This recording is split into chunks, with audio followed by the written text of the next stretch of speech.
Hello, कैसे आप सभी लोग। उम्मीद करते हैं सब बढ़िया ही होंगे और मैं हूं आपका दोस्त और होस्ट इमरान सिद्दीकी। तो जैसे कि आपको पता है कि रशिया और यूक्रेन के वॉर के बीच से जो चीज़ सबसे ज़्यादा खतरनाक साबित हुई ना, वो है ग्लोबल फूड क्राइसिस, जिसकी वजह से उन देशों में यहाँ पर ज़्यादा प्रॉब्लम देखने को मिली है जहाँ पर गेहूँ नहीं उगाया जाता है, क्योंकि यूक्रेन और रशिया दोनों ही गेहूँ के बहुत बड़े एक्सपोर्टर है। लेकिन दोनों ही देश में जंग शुरू हो गई, जिससे क्या हुआ, एक्सपोर्ट ही रुक गया।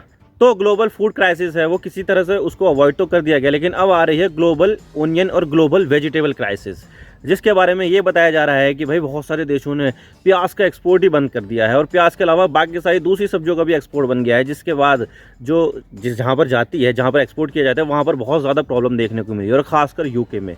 तो आज इसके बारे में पूरी डिटेल के साथ बात करेंगे कि क्या प्याज दुनिया भर में ग्लोबल फूड क्राइसिस ला सकता है या नहीं। आज इसके बारे में पूरी डिटेल के साथ बात करें, लेकिन उससे पहले अगर आप चैनल पर नए हो तो चैनल को सब्सक्राइब जरूर कर लेना। वीडियो को आप लाइक करो या वीडियो को आप डिसलाइक करो, लेकिन चैनल सब्सक्राइब जरूर कर देना। चलिए वीडियो का आगाज़ करते हैं। आप देख सकते हैं द टाइम्स ऑफ इंडिया का आर्टिकल है, ओनियन शॉर्टेज को ट्रिगर है global food crisis, fuel healthy diet worries. यानी कि आप देख सकते हैं यहाँ पर कि ओनियन की जो शॉर्टेज है वो ग्लोबल फूड क्राइसिस में तब्दील हो सकती है। और इसी तरह से ये है फर्स्ट पोस्ट का article, onion is the new gold. यानी कि यहाँ पर ओनियन एक नया सोना बन चुका है। How a shortage is making the world cry. यानी कि यहाँ पर इसकी जो शॉर्टेज है इससे जो पूरी दुनिया है वो रो रही है। व्हाट्स ए मील विदाउट ओनियन, यानी कि कौन सा ऐसा खाना है जो बिना ओनियन के बनता है। But across the world people are forced to leave it out of recipes because shortage has led to sky rotting prices. यानी कि यहाँ पर जो स्काई रॉकेटेड प्राइस हो रही है, इससे जो खाना है ना उसमें इसको कम डाला जा रहा है। Turkey and Kazakhstan are among the nation that have restricted export. यानी कि इन देशों ने एक्सपोर्ट तो बंद कर दिया है। और in the Philippines onions are smuggled, यानी कि फिलीपींस में ओनियन स्मगलिंग की जा रही है। भाई सोने और चांदी की तो सुना होगा आपने, लेकिन यहाँ पर प्याज की भी तस्करी हो रही है। और कुछ इस तरह से यहाँ पर प्याज तो काट रहा है इंसान, लेकिन प्याज काटते काटते रो रहा है इसके प्राइस की वजह से। तो बात करते हैं मामला क्या और हम इसकी बात क्यों करें। तो देखिए, आपने ग्लोबल फूड क्राइसिस के बारे में तो सुना ही होगा, और ये रूस यूक्रेन वॉर से ट्रिगर हुआ था, क्योंकि ये दोनों ही देश गेहूं और सनफ्लावर सीड एंड ऑयल के बहुत बड़े एक्सपोर्टर है। लेकिन दोनों देशों में हो रहे युद्ध की वजह से पिछले साल हमें ग्लोबल फूड क्राइसिस देखने को मिली। और जिन देशों में गेहूं नहीं होता है, जैसे कि मिस्र, टर्की, टुनीशिया, बांग्लादेश, तो वहाँ पर हमें फूड क्राइसिस देखने को मिली थी, क्योंकि गेहूं सबसे बड़ा स्टेपल फूड है। इसमें आटा बनता है, इससे रोटियाँ बनती है, पास्ता, ब्रेड वगैरह और बहुत सारी दूसरी चीज़ें बनती हैं, कुकीज़, बिस्किट्स।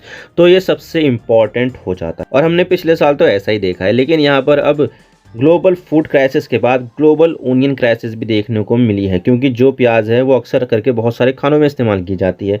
और जब भी भारत में प्याज की कीमत बढ़ती है तो आपने भी न्यूज़ में और हर जगह इसकी किल्लत और कीमत की वजह से बहुत परेशानी देखी होगी, क्योंकि ऐसा होता ही है। और प्याज लगभग हर घर की ज़रूरत है। बहुत से लोग प्याज नहीं खाते, लेकिन उनकी तादाद बहुत कम मिलेगी आपको।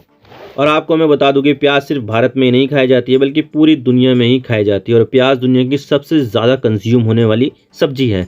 वैसे देखा जाए तो सबसे ज़्यादा टमाटर कंज्यूम किया जाता है, लेकिन टमाटर टेक्निकली एक फ्रूट के तौर पर माना जाता है, वो सब्जी नहीं मानी जाती है। तो अल्टीमेटली प्याज दुनिया की सबसे ज़्यादा कंज्यूम होने वाली सब्जी है और इसका global production 106 million metric tonne सालाना है। और ये इतना ज़्यादा है कि अगर आप गाजर, शलजम, मिर्च, शिमला मिर्च और अदरक का प्रोडक्शन कंबाइन भी कर दो ना, तो तब भी ये प्याज के बराबर ही होगा। यानी कि एक तरफ प्याज का प्रोडक्शन और दूसरी तरफ इन 5 सब्जियों का प्रोडक्शन, ये सब बराबर है। और इतना ज़्यादा प्याज होने के बावजूद भी हमें इसकी कमी देखने को मिल रही है, जो मैं आपको आगे बताऊंगा।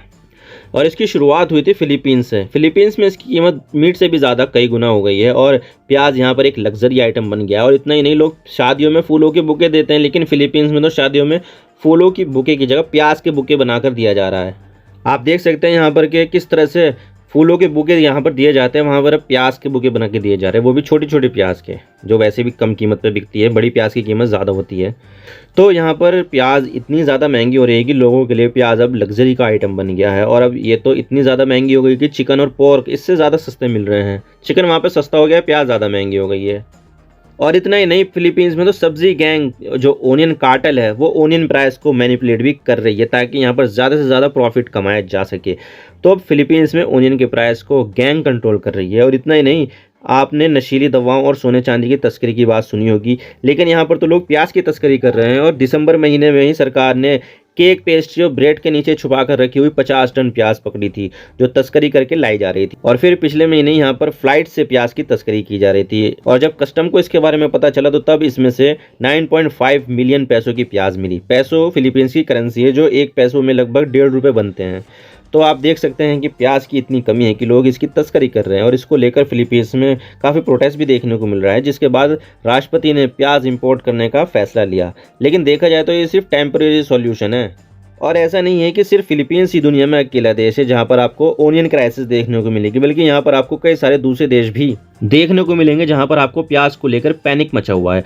और 3 देशों में इस समय प्याज को लेकर पैनिक है और ये देश है तुर्की, कजाकिस्तान और मोरक्को। इस समय पूरी दुनिया में प्याज की डिमांड बहुत ज़्यादा बढ़ गई है, क्योंकि मैं आपको बता दूं कि पिछले साल पूरे यूरोप में हीट वेव आई थी, जिससे प्याज की फसल ही चौपट हो गई।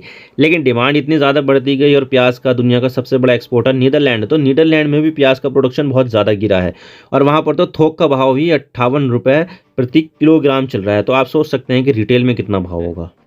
और आप देख सकते हैं ये है अनियन का प्राइस, जो पिछले 1 साल में कितने ज़्यादा बढ़ी है। बेलारूस में लगभग 50% प्याज की कीमत बढ़ गई है। मोरक्को में लगभग 120% प्याज की कीमत बढ़ गई है। पाकिस्तान में तो आपको पता ही कि पिछले साल बाढ़ आ गई थी, जिससे वहाँ पर फसलें बहुत ज़्यादा बर्बाद हो गई, तो इसकी वजह से वहाँ पर 140 से 150% प्याज की कीमत बढ़ी है। तजिकिस्तान में लगभग 200% बढ़ गई है। फिलीपींस में भी 200% बढ़ गई है। यूक्रेन में तो युद्ध चल रहा है, जिसकी वजह से वहाँ पर लगभग 300% रेट बढ़ गए हैं प्याज के। उज़्बेकिस्तान में 350% बढ़ गए हैं और टर्की में 700% से भी ज़्यादा परसेंट कीमत बढ़ गई है प्याज की। तो आप सोच सकते हैं कि प्याज की जो कीमत है वो कितनी ज़्यादा हो रही होगी। और यहाँ पर मौसम ने काफ़ी बड़ा रोल प्ले किया है, क्योंकि देखा जाए तो इस समय सेंट्रल एशियन देशों में काफ़ी ज़्यादा ठंड देखने को मिली है, जिससे सेंट्रल एशिया के कई सारे देशों में प्याज की एक बहुत बड़ी फसल तबाह हो गई है, जिससे वहाँ के देश जैसे कि कजाकिस्तान, किर्गिस्तान, उज़्बेकिस्तान, तजिकिस्तान ने अपनी डोमेस्टिक सप्लाई को प्रॉपर रखने के लिए प्याज को एक्सपोर्ट करना ही बैन कर दिया। क्योंकि पहले ये देश अपने लिए प्याज रखेंगे और जो एक्स्ट्रा बचेगी उन्हें एक्सपोर्ट करेंगे, लेकिन यहाँ पर तो कोई प्याज एक्स्ट्रा बच ही नहीं रही है, तो इन्हें अपने खरीदने के लाले पड़ रहे हैं, तो दूसरों को कहाँ से देंगे। तो इस वजह से यहाँ पर इन देशों ने प्याज के एक्सपोर्ट को बैन कर दिया। और तुर्की की हालत तो सबसे ज़्यादा ख़राब है, क्योंकि अभी यहाँ पर एक काफ़ी बड़ा शक्तिशाली भूकंप आया था, जिसमें सीरिया और तुर्की बर्बाद हो गए और दोनों देशों को मिलाकर 50,000 से भी ज़्यादा जानें गई हैं, जिसमें 80% मौतें सिर्फ टर्की में हुई है। तो यहाँ पर आपको हर जगह बर्बादी देखने को मिलेगी। तो ऐसे में यहाँ पर प्याज की कमी हो गई है और प्याज की कीमत 700% से भी ज़्यादा बढ़ गई है और इसी को देखते हुए तुर्की ने भी प्याज के एक्सपोर्ट पर बैन लगा दिया है। और ऐसी ही हालत मोरक्को की हो रही है। मोरक्को भी अफ्रीका में सब्जियों का एक बहुत बड़ा एक्सपोर्टर है, लेकिन पिछले साल मोरक्को में काफ़ी तगड़ी बाढ़ आ गई थी, जिससे मोरक्को की कई सारी फसलें तबाह हो गई और सबसे ज़्यादा जो तबाह हुई है वो प्याज है। और इस तरह के मौसम से किसानों को काफ़ी तगड़ा नुकसान उठाना पड़ रहा है और मोरक्को ने यहाँ पर प्याज के साथ साथ आलू और टमाटर के एक्सपोर्ट को भी बैन कर रखा है। और बैन होने के बावजूद भी यहाँ पर इनकी कीमत बहुत ज़्यादा हो गई है और लोगों ने ये सब्जियाँ ज़्यादा कीमत होने की वजह से खरीदनी ही छोड़ दी। लेकिन यहाँ पर मोरक्को ने यूरोप को एक्सपोर्ट बैन नहीं किया, लेकिन यहाँ पर समंदर में ख़राब मौसम और स्टॉर्म आने की वजह से मोरक्को एक्सपोर्ट ही नहीं कर पा रहा यूरोप को, और ख़ासकर यूके को। और इससे यूके के पास ताज़ी सब्जियां ही नहीं पहुंच पा रही हैं। और यूके की जो सुपरमार्केट है उन्होंने राशनिंग शुरू कर दी है। अब राशनिंग क्या होती है वो मैं बता देता हूं। तो ये है rationing 3x, maximum purchase 3 unit पर कस्टमर ऑन ऑल टोमेटो, यानी कि यहाँ पर एक कस्टमर एक समय में सिर्फ 3 प्याज ही, 3 टमाटर और इसी तरह से 3 ही खरीद सकते हैं। आप देख सकते हैं यहाँ पर लिखा है, यहाँ पर एक कस्टमर सिर्फ 3 टमाटर ही खरीद सकता है। तो लोग अपने परिवार के सारे सदस्यों को ला रहे हैं और तो और अपने पति और बच्चों को भी ला रहे हैं और इस तरह से सामान खरीद रही है। तो यहाँ पर काफ़ी सारी प्रॉब्लम आ रही है, क्योंकि हर कस्टमर अलग अलग ही होगा उनके परिवार का, तो हर को यहाँ पर 3 यूनिट देनी पड़ेगी, 3 टमाटर, 3 प्याज देनी पड़ेगी। और इतना ही नहीं, हमारे पड़ोसी देश में हालत काफ़ी ज़्यादा ख़राब है, क्योंकि पिछले साल पाकिस्तान में काफ़ी तगड़ी बाढ़ आ गई थी और पाकिस्तान का 1/3 हिस्सा बाढ़ में डूब गया था और इसमें पाकिस्तान की प्याज की फसल पूरी तरह बर्बाद हो गई थी। और पाकिस्तान जो पहले प्याज को एक्सपोर्ट करता था, तो उसने पिछले साल उज़्बेकिस्तान, तुर्की और ईरान से प्याज को इंपोर्ट किया, जिससे पाकिस्तान की हालत और ज़्यादा ख़राब हो गई फाइनेंशियली, क्योंकि इसके पास तो वैसे भी फाइनेंशियल हेल्प दूसरों से नहीं मिल पा रही है, फाइनेंशियल क्राइसिस आई हुई है, लेकिन उससे पाकिस्तान यहाँ पर और ज़्यादा इंपोर्ट कर रहा है प्याज, तो इससे उनके जो डॉलर है वो ज़्यादा जा रहे हैं और इससे और ज़्यादा ख़राब हो गई है हालत इसकी।